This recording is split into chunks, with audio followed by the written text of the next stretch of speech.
Hello. Happy Sunday. Happy Sunday. We're so excited about our new polished beginning. We changed some things up. So hopefully our stream is better and more, what's the word I'm looking for? Professional? Let's face it, it was pretty half-assed before. Oh, it was like at least 3/4 ass. Yeah, but there's maybe we were using 3/4. But we have this thing where well, not we. I'm going to speak for myself. I hate to learn things the right way. I just want to wing it. But it wasn't working with Wolf Mountain. So welcome to the new and improved Wolf Mountain. I am Sid. That's who I am. This is Melanie. Hi.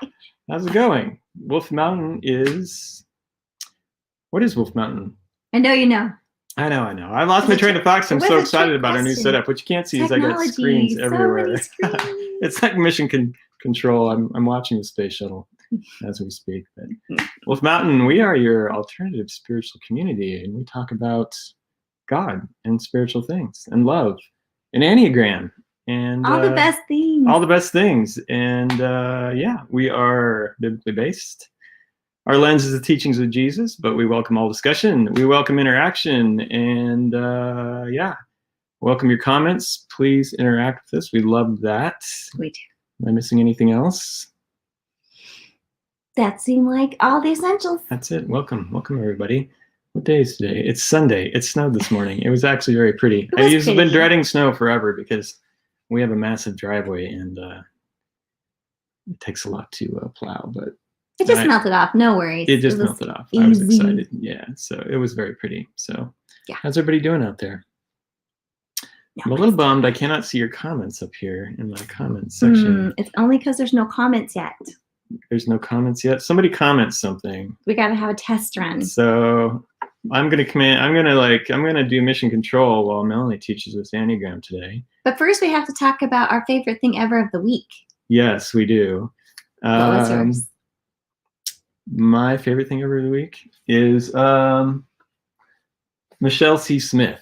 I posted a video of her on my Facebook feed. She is a stunt woman who teaches performance staff spinning, and she does all this lightsaber stuff, and it is so crazy. I'm obsessed with it. So I've actually taken some classes. I'm taking some classes from her to learn how to spin. Who knew there was a class in this? And yeah, swords, because I like that kind of thing. So it might be my favorite thing ever of the year. I'm a little obsessed with it. Oh. I need things to do because my attention span's really short, and I'm working on long projects, which I am right now. I need like physical stuff to do in between, and it's just awesome. Like I get all fidgety, I go pick up my staff and whack myself in the face with it. I do think it should maybe be an outside activity instead of an inside activity. It across the house a few times. Nothing's broken yet. Only at your head once, but maybe twice. Makes the dog nervous. But so far. Also, hey, Scott said hello. Awesome. Hi, Scott. Hey, Scott. Good to see you. Norman, I don't even know who you are, but nice to see you. Hey. Man. Oh, it is lots of years, Norman. Hi. Yeah. You're all grown up now. Sweet. Oh, it's all working. I'm so excited about this, you guys. Look, I can do all kinds of things. All right. So what was your favorite thing over the week? Well, my favorite thing ever of this week was there was this big Enneagram global summit that was online, and lots of interesting teaching. It was a lot. My brain overflowed, but there was my favorite session. Brain everywhere. Was brain messy. My favorite session that I was able to watch was by Catherine Favre. I'm not sure I'm saying her name right, but like fava bean. No. But she talked about the Enneagram and body language, and she's studied the Enneagram and interviewed probably thousands of people in her career, and has built up this really interesting database of typical body language of each type, which I thought was just so interesting. So yeah. I'll just run through really quick, just like one little thing for each type. So type 1, she said, was an eyebrow. It was like the eyebrow. So the Rock could be a 1. He could be. I don't know. Based on the eyebrow. Yeah. 2 was that they really held eye contact, and that their eyes tend to be like a little bit watery. That's creepy. 2's you're creepy. You're not. You're the best. You're creeping me out. 3's posed. Threes are posers? They knew where they looked good. Oh. 4s were like, do you remember what she said? Like their emotions would like flash on their face, and then if you like hurt them, they would like physically turn away from you. We're getting ready to whack you. Oh no. No, just like because we're getting our staff blocking you out. maybe he's getting a weapon. Do my emotions do that? Flash across my face? Yes. Everyone says, my family used to say I have a look. And when she saw that look, she knew she was in trouble. Yep. Type 5s, she said that they tended to like kind of look down and then also kind of hunch, like kind of like a self-protective posture. Wait, are these all negative postures? Nope. Oh. Just things that she's just noticed over many years. 6s, like lots of emotion, like going through on their facial features as they're processing each new thing that they're hearing. So like worried and then like settled, but it all really reflected on their faces. I thought one funny thing she said about 4s was that they don't hide what they're thinking when you're talking to them. No. Yeah. Which someone once told me I was the worst person to look at when they were on stage. Yeah. Who you want to look at? Well, you could look at it too. Just don't look at Sid when you're speaking. 7s, I thought this was funny, like this motion. Just cracked me up. Like, what was it? This, like. It's not like a seal coming out of the water. Like, just like winding up for something fun. Type 8s was their like the way they walked, like the confidence and almost like a saunter, a swagger, I guess, in how they walk. And then 9s was like a very neutral, almost drowsy eye. She said like they make 9s good models. Have a what? Like a drowsy sleepy, like their eyes very like expressionless.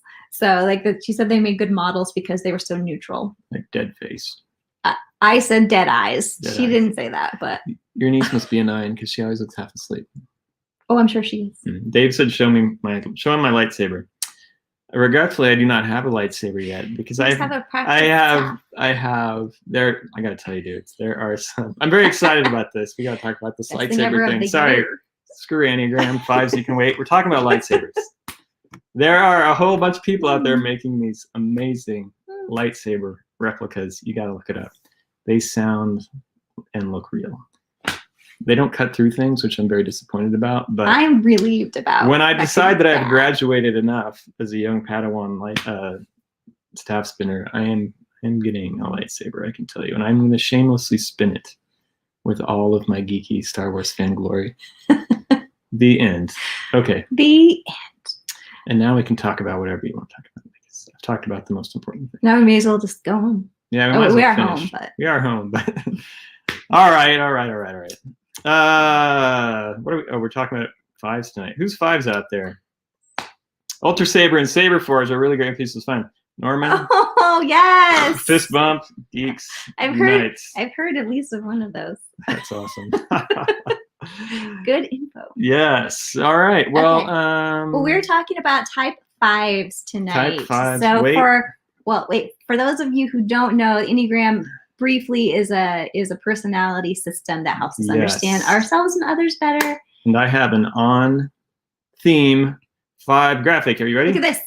Ta-da! Look, I'm going to scoot over here because we haven't figured that part out yet. So this kind of goes with the lightsaber kind of direction we're talking today, but Yoda. I am prophesying my own lightsaber into existence. Is an excellent example of a type 5. So type 5s are cerebral. They tend to be introverted, withdrawn. They are very much in their heads. They're deliberate. They are not very emotional. They talk in reverse. No, I don't know that. I think that's Yoda specifically. Lightsaber I must have. Anyway, if you get a look at those are actually all some pretty good definitions of type 5s. That's very exciting. Yes. Good. Sorry, I'm really tickled with myself for actually being adulting this week and making this all work. So much fun. David says, remember 5s are the best. Yes, they are, David Michael. David's a 5 wing. Are you 5 wing or are you 5 with a 4 wing? No. Oh, we're going to talk about wings. Do you know David Michael? Let us know. By the way, we're going to have David Michael on here sometime to talk about angels. That's a good topic. Yeah, something to look forward to. Stay tuned for that. Yes. I just put you on the spot, Dave. So there. They'll be ready. Okay, right. So type 5s are sometimes called the thinker, sometimes the observer. And so we will do you might be a 5 if right. You might be a 5 if things. So if many or all of these resonate with you, you could be a 5, or you might recognize somebody in your life who you'd say, I think they're a 5. So you might be a 5 if you can take care of yourself and you think everyone else should be able to take care of themselves. Mm-hmm. You don't always say things out loud, but in your head, you're pretty sarcastic and cynical. On the inside. On the inside. Sarcasm on the inside. Yes. You often feel awkward around other people. Who doesn't? Well, yeah, they don't have a lock on that, but most of them do. If you're okay, if people ask you a few specific questions about yourself, but you don't want to give people too much information, if you highly value your privacy. That's insightful. Yes. If you need alone time, and again, they're not the only one who does, but 5s certainly do. I'd say if you don't need alone time, you are not a 5. If you want people to know how you feel, you will tell them. But in general, you would wish that they would not ask. Mind your own business. If you think thoughts are more reliable than feelings. So basically opposite of force in that regard. That must be some cognitive dissonance then for 5s with a 4-wing. 5 with a 4-wing, yeah, it is. You're like fighting your own psychology. Yeah, we'll get to that. Oh, okay. If you need a couple of days to process an experience to know how you feel about something. So 5s need the most time to process emotions. Someone ask them to make a quick summation of their feelings over a subject? No, not if you want to be kind to them. Yeah. I guess I do. Yeah. If you tend to think people are wasteful and that you hold on to what you have. I'm thinking my 5 friends. Yes. This is making some sense to me. Yeah. Bing, light bulbs coming on. If you find that you would rather observe than participate. If you trust yourself, that means you think about things for a while and then you make your own decisions and you're confident when you make them. Fault. Maybe. I like confident people. Yeah. If you can't understand why people get together just to hang out. Why? Yeah, why would you do that? Why would you hang out? I don't get it. I know. Well, this is giving me some insight on somebody I know that was like, apparently people just like to get together and hang out. So I'm trying to do that. They were serious. Yes. Serious. If you're a listener. Huh? I must not be a 5. Nope. If you have to be very careful with your time and energy. Got to ration that. If you get tired when you have to be with people for too long. Again, not only 5s, because I do for sure. Depends on the people, right? Yes and no. So, yeah. Melanie takes a long nap anytime we have company for a while. I love you all, but... She just goes in her charging port and unplugs. Yes, charging port. Let's see. If you often felt invisible as a child, and sometimes as an adult, you choose to be invisible. I think that type 5s are the most likely to do an Irish goodbye, which I think is hilarious. They're at a social event and suddenly they're just not. I'm working on those actually. I love the idea of the Irish goodbye. Just leaving. Hilarious. Because it's the leaving, it's always so awkward. I know. So yeah. I was done. I'm just taking my leftovers and leaving. But don't say bye. Yeah. Okay. Sometimes you think you should be more generous, and it's hard for you. In big groups, being uninformed makes you feel uncomfortable. Or not in big groups, in any groups. You don't like to be uninformed. Okay. Yeah. Whatever the group. If you don't like big social gatherings and if you have to be with people, you prefer it to be with a small group of people. And last one, if material possessions don't make you happy. So if that resonates with you guys. Insightful. Yes, that's the idea. Does that resonate with anybody out there? Anybody a 5 out there besides Dave? Dave with the 4-wing, he has 1 wing. This is funny because we can only see some of the comments there, but the rest of the comments there, don't know why. I have figured. I thought I had this perfect, but for some reason, some of your comments only show up on Facebook, and some of them are showing up. Okay, so you'll have to monitor the ones over there. It's not as seamless as I wanted, but it's pretty good. Still good. We're learning. Yeah. We're learning as we go. I feel like I have so much control right now. Watch this. Oh. Look at that. Oh, we got hearts and woods. So cheesy. So cute. Okay. So moving on. So now that we have a feel for what a 5 is, some more things about 5s. So 5's core fear is of being thought incapable or ignorant of not having the inner resources that they need. 5s, they have a limited supply of energy, so it tends to be when they're done for the day, they're done, and they just need to go home and recharge or find their inner sanctum, or their, what do they call it, the mind. There's lots of interesting words, the mind palace or something. Like they go really internal and live a lot in their minds. The inner sanctum. The inner sanctum. That's usually described as the 9. I wonder if Teresa of Avila was a 5. Maybe. She has a book. I don't know who that is. The Inner Castle. She was a Christian mystic. Yeah, I don't know. But some people, I can tell you, famous folks who were or are 5s, if that's helpful, is Albert Einstein and Bill Gates and Anthony Hopkins. There's the fava beans again. Yeah, we're on a theme. Weird. Georgia O'Keeffe. Ah, yeah. I could see that. She Robert was one of De my Niro. earliest influences as an artist, Yeah. Georgia O'Keeffe. Yeah, so. I had a whole skulls and bone phase. Yeah, I remember. Mhm. Like high school, I remember. That was her fault. I fell in love with the skulls and bones, flowers. So nice. Anyway, so the core weakness, or sometimes called the deadly sin of the type 5, is a word we don't hear often, but it's avarice. Avarice. Sounds very menacing. An old-timey word. So it can be translated as greed, but it is not a greed of possessions like we talked about. Like 5s tend not to be concerned with material possessions, but more of a hoarding of internal resources. It's very important for 5s to be self-contained and be able to take care of themselves. So they don't need a lot of excess stuff, but they want their necessities, and they want to conserve their own energy.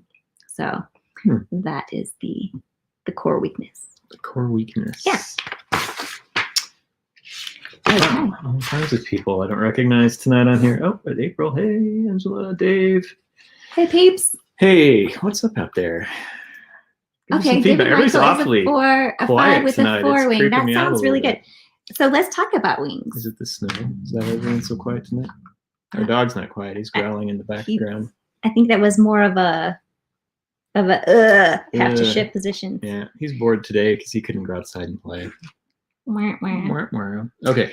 So let's talk about the wings. So you want to put up the graphic? We have another graphic. Yes, Wendy, Tucker over. Henley, all my favorite people here tonight. Aww, Texas is in the house. Texas. Wendy Henley just released a new book called Hope in the Abiding, right? Hope in the Abiding, yes. Check it out on Amazon, right? Yes, Wendy? Congratulations, Wendy. Yeah. So exciting.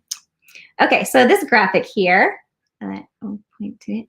Okay, so this is the Enneagram diagram. It's a little confusing, but you can see down here in the lower left is our type 5. So how wings work is that you can have the number on either side of your number can be your wing, and some people even use both wings, or some people don't use any wing at all. They're just really solidly in their number.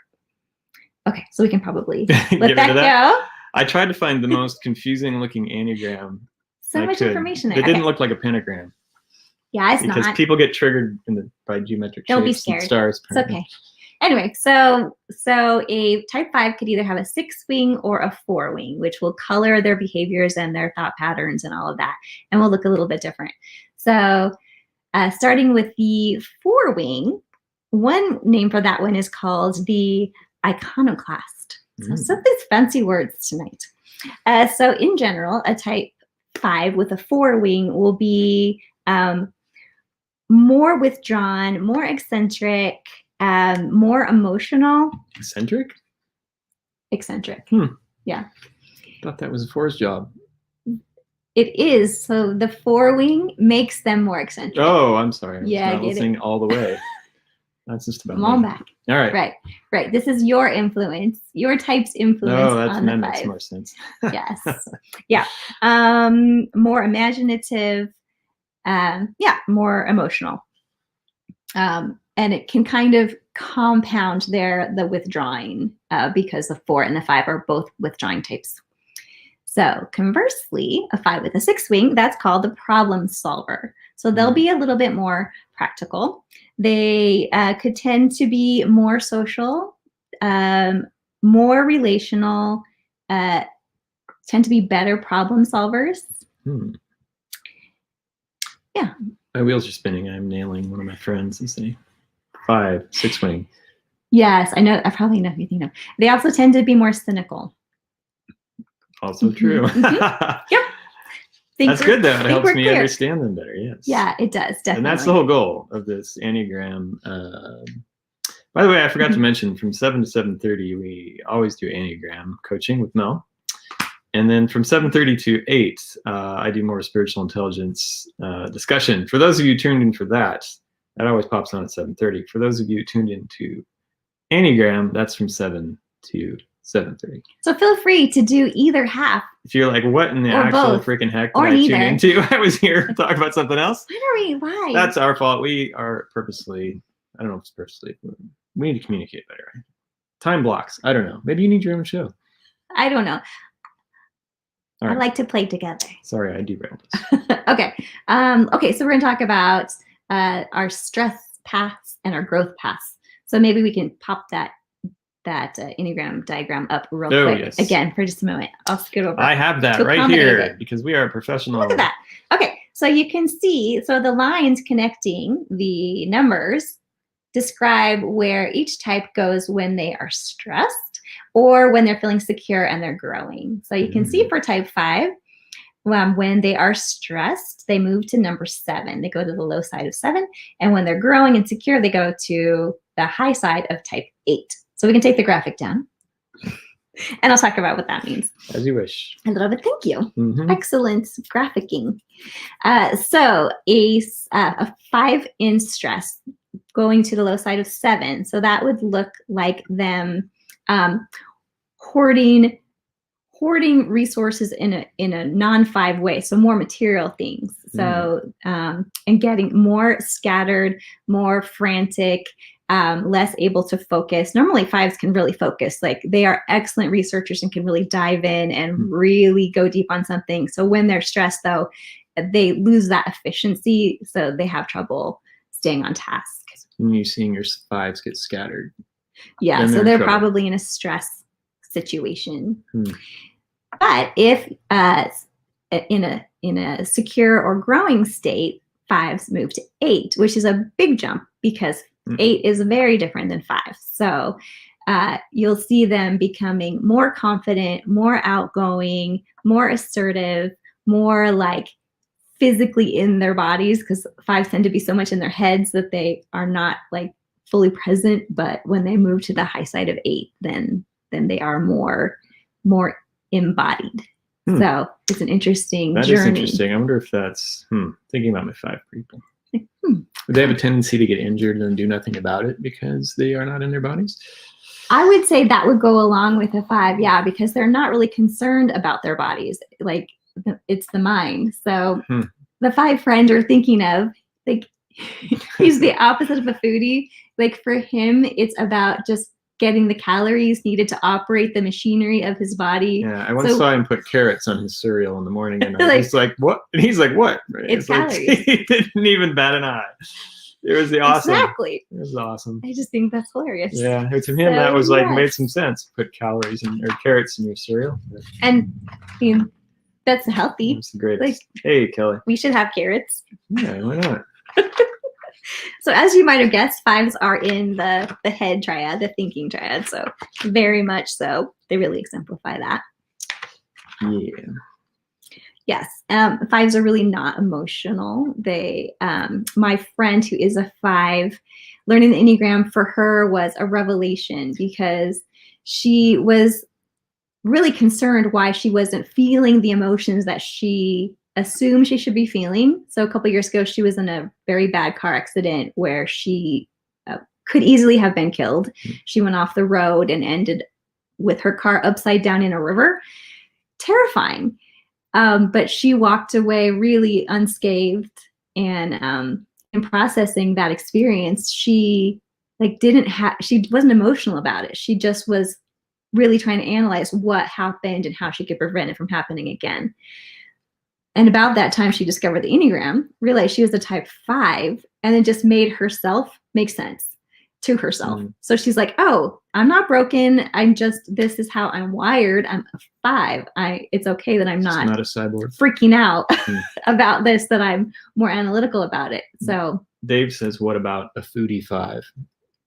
That would be the 4 probably. Yes, for sure. Yeah. So our friend we're talking about with the carrots and the cereal, definitely a 6 wing, but I think a 5 with a 4 wing could totally be a foodie and could really get into it too. Like 5's research, like we talked about, so they could, and also tend to really run with niche interests. So a 5, especially with a 4 wing, could really run and dive deep into interesting culinary pursuits. So totally. Thinking of another extreme 5. I think Paul is a 5. He for sure is a 5. Yes. Interesting. Yes. Our friend who has some very niche interests, and he does them 1,050,000%. Yes. Like he's a rock climber. He moved to Smith Rock to And live only at did Smith that. Rock for a couple of years, I think, and just climb. I used to autocross cars with him, and he was like the most technically perfect car I've ever driven in my life. And now he's into shooting, and he makes his own ammo. Yeah, it's like whatever he does, it's 100%, and it's it the is craziest thing. Yeah. So thorough. I have to be careful if I ask him a question, because he will he'll just male pattern lecture me to death. That is a 5 trait too, that they tend to be like not super chatty unless you hit on something they're very interested in, and then look out. Yeah. Then they switch it up and walk away. Yeah, they'll really enjoy the opportunity to tell you all about this cool thing. I just want to tell you about it. That's awesome. Okay, so let's talk a little bit about how to get along with type 5s. So one thing to keep in mind is that 5s, pretty much without fail, are independent. So don't be clingy. They don't like it. So respect their independence and exhibit your own. Keep conversations straightforward and to the point. They really don't like things that go on and on. So like before over explaining would irritate them. It can. I mean, they will probably be patient for a while, but at some point, like their tank is going to be beeping empty at them, and they're going to need to get out of there. So just understand they have limited reserves, like especially emotional reserves. Like 4 has basically a bottomless pit of emotions, and that is not the case for 5. So just give them grace for that. We have everyone else's. Yes. Let's see. It's hard for 5s to ask for help. So if you can see that they need help, try to provide it in an unobtrusive, in an unobtrusive way. Don't say, you really suck at that, let me show you how to do it. Don't do that, right? Like, don't. You're doing it wrong. Yeah, don't ever. What's wrong with you? Imply that they are incompetent about something that will really wound them. Yeah. That's tricky. Yeah. And if 5s are so private, if they do trust you enough to confide in you, do not betray their confidence or they won't do it again. So, yeah. Shouldn't do that anyway. You shouldn't anyway, but a 5 is really going to be upset about it. So, yeah, and they will keep your confidence too. So, thank you, 5s, for being trustworthy in that. Yes, sir. Yes. Okay, let's see. Anything else? Other ways we can relate to 5, especially when in conflict. So they do like to have a heads up about things. So if you know that you need to have a serious discussion with them that's going to be emotional and difficult, like don't spring it on them, or especially like at the end of a day, or you can tell that they're wearing down, they're tired, it's just not going to go well. Like if possible, even like say, hey, in a couple of days from now, can we have a serious conversation? Yeah, just let them know that, so they can prepare for it emotionally, and they can ration their energy and emotional capacity for that. That will just go better. Good to know. Yes.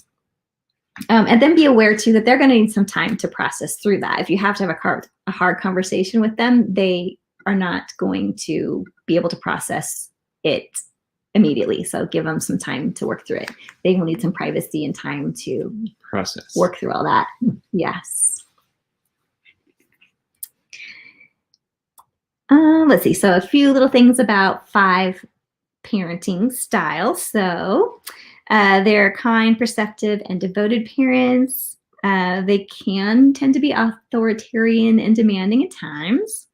They may expect more intellectual achievement from their kids than is reasonable. So good to know that. And they can be a little intolerant when there's too many emotions expressed. So they may not appreciate the tantrums. So just pick one. But I don't know who appreciates. Rage. No, don't pick rage. Oh. I don't think rage is a good pick. So maybe a 5 with a 4 child would be very frustrated with their child. I think it would be hard. I do think that would be hard for both parties. So 5's in the head triad. 5s are in the head, 4s are in the heart. So if they have heart child children, it's going to be difficult. That's going to be difficult. Yeah. I've heard people talk about the people that had 5 parents. And my grandma was a 5, that their kids, or even with people with 5 friends, that you as the child or the friend of the 5 will have to go after them. Like they will be less likely to reach out to you. You have to go get them, like emotionally and maybe even physically. So as a friend, you will probably have to reach out more than they will reach out. So just recognizing that is how they're wired is helpful in understanding. Yeah, that's super interesting, actually. Yeah, my grandma, who passed away several years ago, but she, and 5s love learning. I don't know if I've talked about that, but they love learning so much, whether that's formal or may not be formal. It might just because sometimes a formal setting slows them down. Like Einstein was not a great student, but he clearly was a genius. So 5s can teach themselves. And now, like with everything available on the internet, they can and do just learn about everything that they're interested in. So my grandma, anyway, just had floor to ceiling books in her house. She was such an avid reader and just nonstop learning for that lady. Hey, it's Mohini. Hey, Mo. Hi, Mo. So would you think that a 5 might be the kind of person that would become like addicted to surfing the internet? Yes. Yeah. In fact, I was just reading that today, like for 5s, the internet is a blessing and a curse. So that they will have to take special care to establish their own boundaries with the internet. And 5s in general are really, really boundaried people more than any other type, where type 2 would probably be the least boundaried. 5 would be the most. So type 2? Type 2. I thought a 7 would be the least. No, like 7 has boundaries because they don't want too many strings attached. They want to be loose and free and ready to jump at the next opportunity, where 2s just want to help you so much. They will get taken advantage of and invade your boundaries. But 5s, because they're so private, they have very hard and fast boundaries. They don't really like to share too much. Anyway, so setting those boundaries for themselves as far as the internet goes will be helpful because they can really get down a wormhole if they're not careful. Yes. Okay, how are we doing on time? Oh, I've gone over a little bit. Okay, so let me leave you with just a couple little things. I knocked the table. Push your name on my time. Sorry. That's all right. Okay, so just a couple things. So one is when we've talked about both of these. So one is, even though it's not your natural inclination as a 5 to be the one to initiate social things or like to keep a friendship going necessarily. So make a point to try to be from time to time the one to initiate something, like,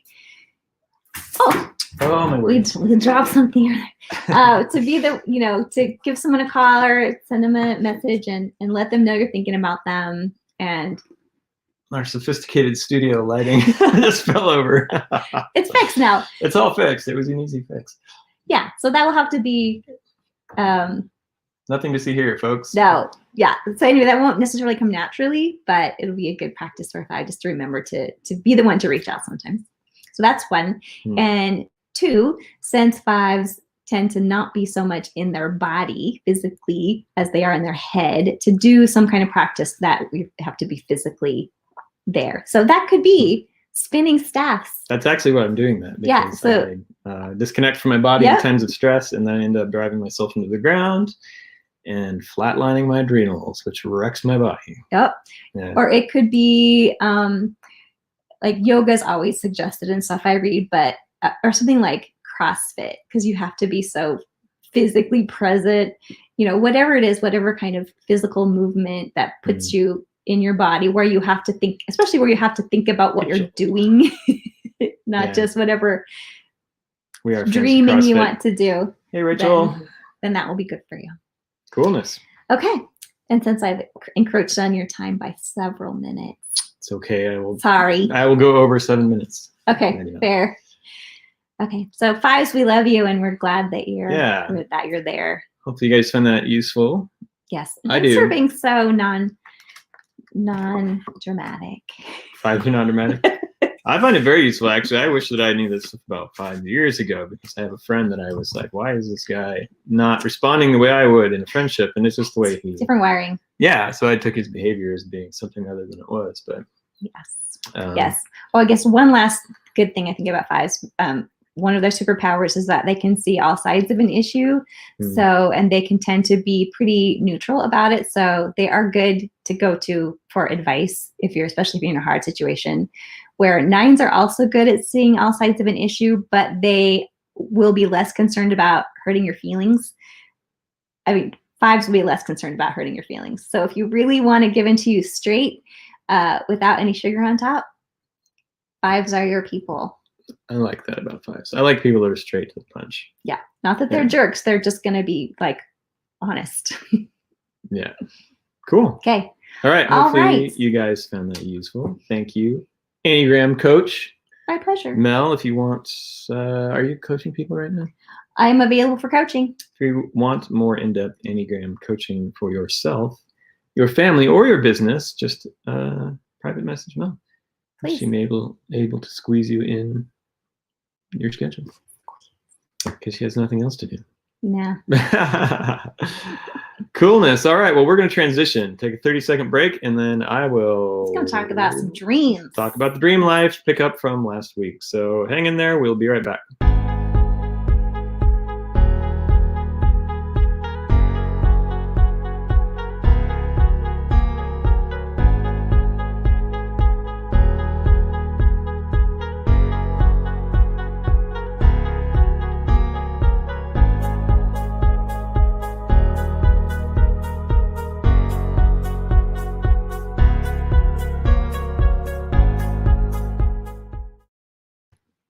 Then we're back. Hi. Welcome to round 2.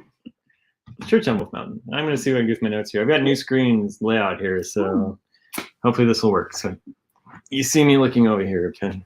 I am contemplating life and looking at my notes. This way. So welcome. Thanks, babe. That was great. Thanks. Welcome to Wolf Mountain Stage 2, where last week we talked about dreams. And why we talked about dreams is because that's primarily one of the ways that God speaks to us, and that has been a big part of my life. That is one of the main ways I get, well, I shouldn't say anymore, but initially, the main ways that I learned that God was speaking to me, and I've got a lot of information via dreams, which is very biblical. Super biblical. It's all over. God spoke to most of the major players in the Bible through dreams, like Joseph. It's funny that I say that he spoke to Mary face to face and Joseph in dreams. That's really funny, I think. Kind of give him directions on what to do. And we see it all over. So it's a big deal. And yeah, so, but if you don't know, like I said last week, if you don't know that's what's happening, a lot of people dismiss dreams that are like, wow, that was actually a message, and they just don't, they're not aware that that's going on. So I get people will tell me dreams sometimes and then just like, me. And I'm like, that's pretty profound. Actually, they just haven't really been taught to, pay attention or journal or steward the dream. And sometimes people tell me dreams, like God told them something amazing, and I'm like, yeah, it's a processing dream. You can just tell, you know. So it takes a little bit of intelligence to learn how to decipher that world. And so recap from last week. Let's see, what did we talk about? I talked about making space in your life, stewarding your habits to develop a kind of an ecosystem that's more conducive to dreaming. And one of the major things I wanted to reiterate on is allowing time throughout your day to process your thoughts. Like, don't sit there and ingest information all day long. I mean, we're all terrible at it. I shouldn't speak for all of us, but I am, if I'm not careful, if I don't mind myself. Screen in front of your face all day until you shut out the lights, and you don't have any time throughout the day to process your own thoughts. And so what are you going to do? You're going to process those when you're sleeping, because it's just a normal thing to do. And those are going to be processing dreams. And they're going to clutter up the nighttime, you know, that space you have at night to hear spirit. Just having healthy habits, healthy body, healthy sleep patterns, meditation, prayer time. I meditate every morning. Relatively new habit for me to do every day, but I wouldn't trade it for the world. I need that space in the mornings, just to have my own thoughts. And it's really great to have your own thoughts right before you go to bed. You know, I've heard people say 15 minutes at least to have your own thoughts, you know, but you know, it's great to have that window right before you go to bed. Get a journal, put it by your bed. I draw in stick figures a lot of times, and then little storyboards, because I'm the kind of person who's visual. I don't need to write it all down. If I just draw little stick figures and like a diagram, I can remember a whole dream just by doing that. So I think we forgot your really good dream graphic. Oh, my dream graphic? Well, we can put my dream graphic if you like. Here. Hate to miss it. That's the best. That's what my dreams are like. I wish mine were that. Well, mine are a little weirder than that. The journal is important. Making sure you're searching it out, treating that kind of information like privilege, spending time searching it out, and dialoguing with spirit, dialoguing with God. And so those are what we talked about last week that will help you manifest that ecosystem where dreaming is more part of your life. And not something that just happens. You're like, what? You know, you don't have the kitten from space, and you're like wondering what that meant. I want space kittens. Space kittens, please.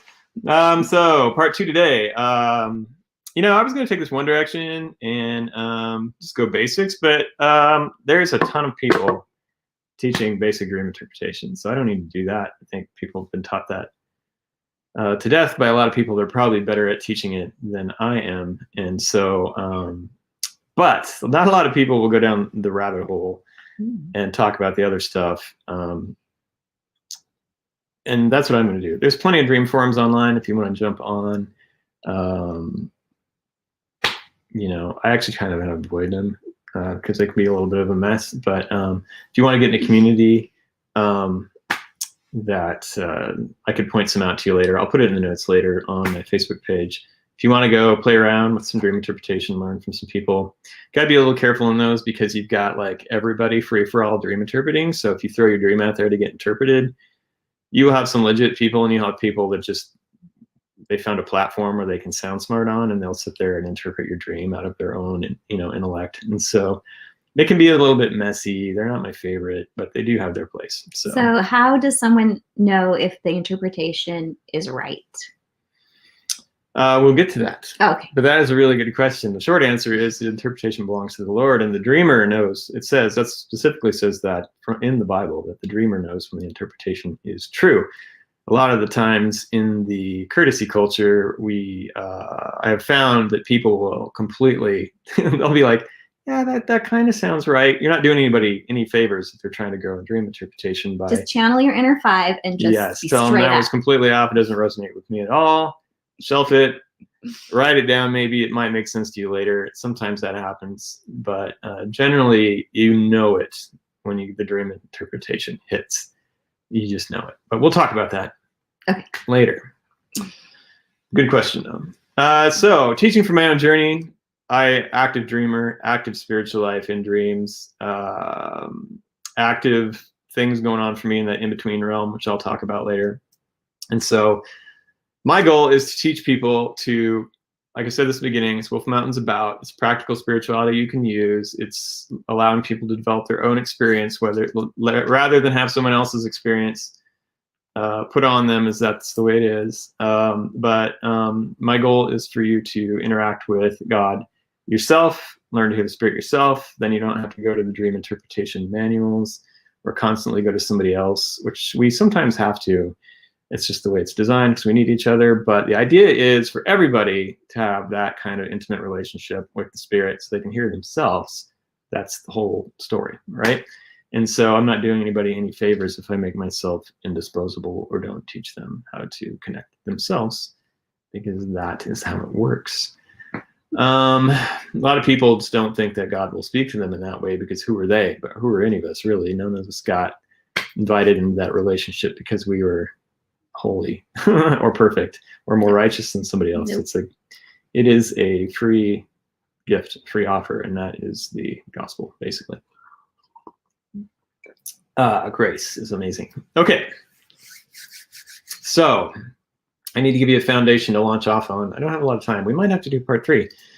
But here's a really good thing that I learned is that when you're in meditation, when you're in prayer, when you're taking that space out to talk to God, and listen. A lot of people don't realize that we need to listen. We don't just come before God and barf, anybody. Like imagine just like coming before your spouse or whoever, one of your mentors, and just like, here's all the things I want, and walk away.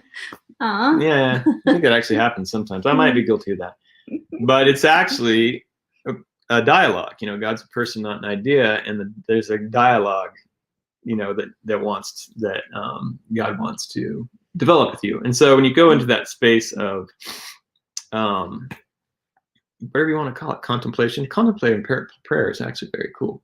Even silent prayer is very interesting. You can go and just listen. But in that space, a really good question to ask, and you write this down, is ask the Spirit, what question should I ask?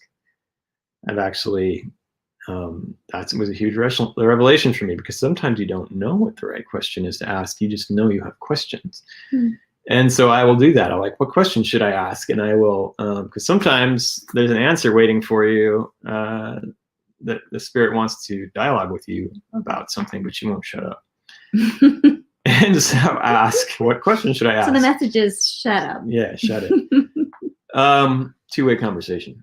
And that's weird for some people to think, especially people that are just like investigating God, and they're not, they got their ideas about Christianity or whatever, coming from a different realm, that God would actually want to dialogue with you. It's like, what, and what an honor. Yeah, and it takes them out of that Santa Claus realm where like, yeah, Santa Claus is real, but you don't really believe in Santa Claus. It's like God is an actual person. We got all our emotions from God. God's the most emotional person in the Bible, actually, and wants to dialogue. Figure that out. So, what question should I ask? And ask questions. I do this thing I make a point to not just sit there and like barf out thoughts, but I pause. I think about it, and I say, this is my official question for the evening. And I ask a question. And with the idea in mind, when I'm asking it, who I am asking and who's dialoguing with me, and how much of a privilege it is that the creator of everything that is the ultimate force in the universe, the God who calls himself love, the power above all powers, offers to teach me through his Spirit, the Holy Spirit, who searches out all things, knows all things, the ultimate spirit guide, willing to talk to you. It's pretty freaking rad. In short, you can know the mind of God because the Spirit of God will talk to you. It's mind-blowing. So go asking questions, realizing that's what you're asking, and that will get you very, very, very, very far.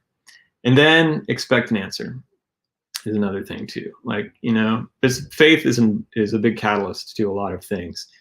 And I always look back on a place in the Bible where it says Jesus couldn't even do miracles in his hometown because people didn't believe him. They had no faith. And so that's pretty wild. If Jesus couldn't do miracles, because of the lack of faith, that must be important, right? A dramatic pause. Okay. So that's very important. Also, number 2, I know number 1 was long. Number 2 is manage your airspace before you go to bed. And what I mean by that is in that quiet time before you go to bed, when you are having your own thoughts and your mind turns to God, verbal dialogue is good. I always like to talk to the universe so everybody can hear what I'm saying, but God knows our thoughts. He's in us, we're in him. So how could he not? I say, hey Spirit, what's going on? And I just, because it's polite to enter a conversation without just demanding things from somebody, right? And say like, I'm listening the best I can tonight. If you want to talk to me, I am intentionally trying my best to create space for that. And then here's the thing, because there's other things out there, my friends, whether you've experienced with that or not. And if you're tuning into this, you probably do have experiences in the spirit realm that you didn't have answers for or afraid to talk about, and you want more answers. I'm not afraid to talk about those things because it's been my freaking life for 40 some odd years, however old I am. Old enough to have gray hair. Deny permission from any other misleading spirits to talk to you at night. Any spirits, I have a mentor, she says, look, there's fear-based spirits and there's love-based spirits. It's like you take the permission away from the fear-based spirits to talk to you. And I only allow the Spirit of God to talk to me, the Spirit of truth. If you want to be very specific, which is always good to be very specific, it's like I give permission to the Spirit of truth, which is the Holy Spirit, which is the Spirit of God, who knows all things, to talk to me. And only love-based spirits, that is a safe thing to do. It's a legitimate thing to do. It's a powerful thing to do. You have authority to do that. It's your airspace. The trick is, if you are in agreement with anything in the fear-based camp, it has permission to talk to you. And it will, because you are allowing it, because you're in agreement with it. That's a whole other... That's a whole other thing. I am opening a can of worms, but I can't not. And I only have a few minutes left. So, man, we are not getting very far. Things that would prevent you from hearing at night. Dreams. So here's the thing. You can get dreams and information from the spirit if you don't want it, or you aren't willing to change your mind or be teachable, or you're arrogant about what you know and you think you know everything. Or you don't really want an answer because you don't want to be wrong about what you want or you desire or what you think is true. You've just pretty much limited what you can be told in a dream. Does that make sense? Mm-hmm. Humility is, for me, is being willing to sweep everything I know off the table. If the spirit comes to me and like, look, you're wrong about this. I gave you grace, but look, this is the truth. That's a very, very scary, hard place to be, probably especially for 5s. Yeah. Because they like to be right. For sure. Yeah. But it's the best place to be. I've had to like completely shift my beliefs and habits and patterns and thoughts on things because I got the revelation that I was wrong. It sucks. I hate being wrong. That must be part of my 5 wing. I hate it. But that's a really humble, low place to be, and it will get you far as well. So, wow, we're almost out of time. We're gonna have to do a 3rd round of this. I think so. Yeah. But I'm gonna leave you with this. So let's get back to making space for yourself to process your thoughts throughout the day, because there's 2 major kinds of dreams. And those major kinds of dreams are processing dreams, where you are just sticking everything you experienced that day in a blender with your fears, your desires, and your own intellect. And since you're not leaving a lot of space during the day to meditate and process it and think about it and ask the spirit about it, you're going to regurgitate that all at night when you're sleeping. Proof is... a big old smoothie. Yeah, it's like a brain smoothie. Yeah. Your dog will do the same thing. Have you ever watched your dog run in his sleep? Which is really cute. Our dog does it all the time. He woof, woof, woofs and runs. So And I don't know what he's doing, but it looks like he's having a good time. He'll actually have nightmares. We had to wake him up a few times. He's been having nightmares. I'm actually really fascinated by animals. What are they dreaming? I want to know. Like, do they experience things in the spirit realm, or are they just processing stuff? I don't know. But either way, off subject, You are processing information because your brain hasn't had a chance to rest until you had hit the pillow. And that's muddy. And so you got to be able to recognize those. Usually they will be, it'll be obvious. Like, oh yeah, I saw that today. Or I was thinking about that, or that's what I'm scared of, or blah, blah, blah. That's the girl I think's cute.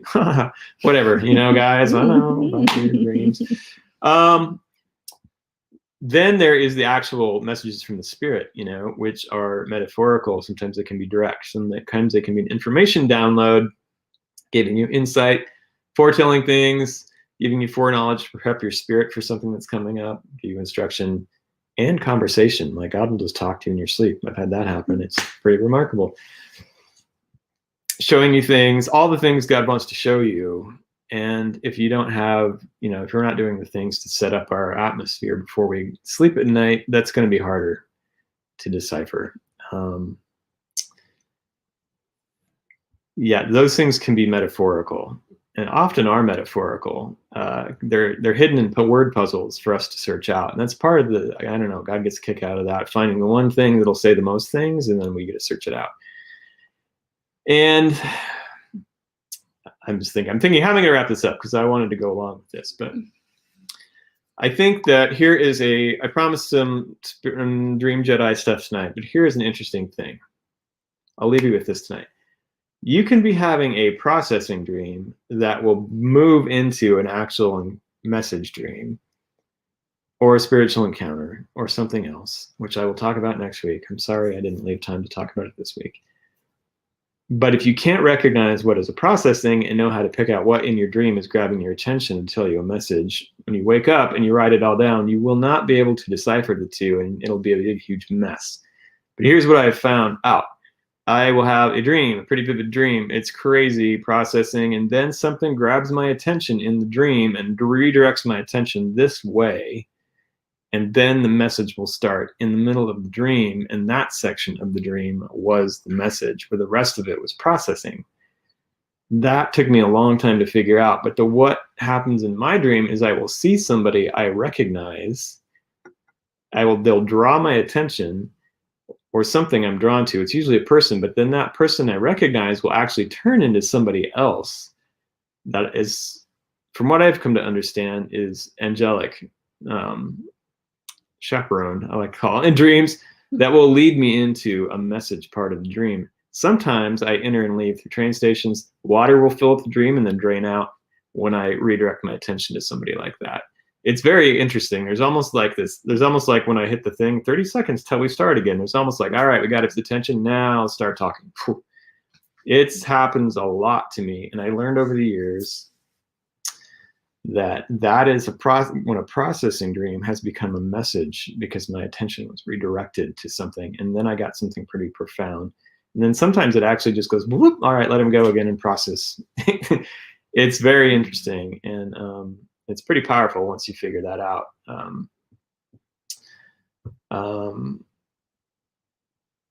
Yes, I talked about metaphors. Once you learn to speak that the Holy Spirit, she speaks in metaphors, you realize that when you're seeing signs in the natural, when God's talking in the natural, it's also very metaphorical, and the language is almost the same. It is for me. Like if there's a sign in the natural, it will be metaphorical. If it's a sign in the spirit realm, it'll be metaphorical. I don't know why that is, but I do know something about that I have learned about the spirit realm is things there are metaphors when you're there. And it's just very bizarre. And it will translate into this realm in a metaphor. It's super interesting. So that's a little inside tip as well. Another Dream Jedi trick is that